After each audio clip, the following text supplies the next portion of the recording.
आप में से ज्यादातर राइटर्स बीट क्या होता है स्क्रिप्ट राइटिंग में ये नहीं जानते होंगे। आज के वीडियो में आप लोगों को यही बताने वाला हूं कि बीट का आप सही इस्तेमाल कैसे करेंगे स्क्रिप्ट राइटिंग में। देखिए, ये एज अ राइटर जानना बहुत जरूरी है क्योंकि इससे आपका जो स्क्रिप्ट राइटिंग है ना वो इजी हो जाता है और बीट जो है ना वो यूज करना भी चाहिए जहां पर आपको रिक्वायरमेंट हो रही है। आपकी स्क्रिप्ट में जहां पर रिक्वायरमेंट हो वो आपको यूज जरूर करना चाहिए। तो पूरा वीडियो को लास्ट तक जरूर देखिए। चलिए शुरू करते हैं। हाय एवरीवन, मैं हूं आकाश रजक और आप देख रहे हैं आरएस फिल्म्स प्रोडक्शंस। चैनल पर नए हैं तो सब्सक्राइब जरूर कर लीजिए। देखिए, बीट जो है ना इसका सही इस्तेमाल आप जानिए।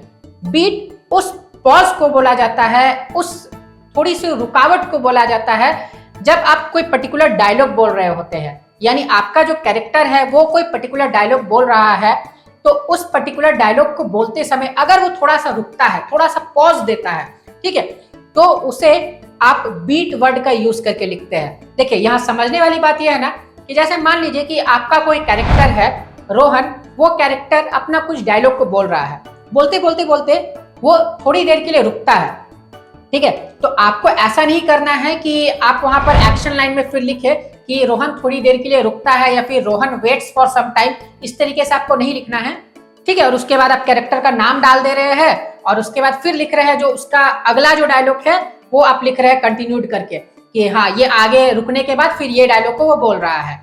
तो ऐसा आपको नहीं करना है।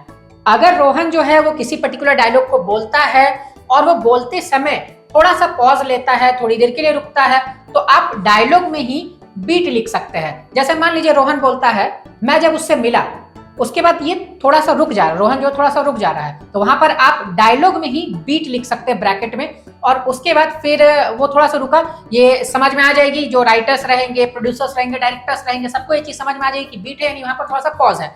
तो जब शूट होगी तब डायरेक्टर जो है वो एक्टर्स को गाइड करेंगे कि हाँ, यहाँ पर बीट है यानी थोड़ा सा आपको पॉज करके आगे के डायलॉग्स को बोलने हैं। तब फिर रोहन जो है वो बोलेगा, तब तक बहुत देर हो चुकी थी। तो इस तरीके से रोहन जो है वो अपने डायलॉग को बोलेगा। ये नहीं कि रोहन जो है पहले आप रोहन लिखेंगे, फिर जब मैं उससे मिला, फिर उसके बाद Rohan waits for some time, फिर उसके बाद रोहन जो है उसका आप फिर कैरेक्टर नेम लिख रहे हैं और फिर आप लिख रहे हैं कि तब तक बहुत देर हो चुकी थी।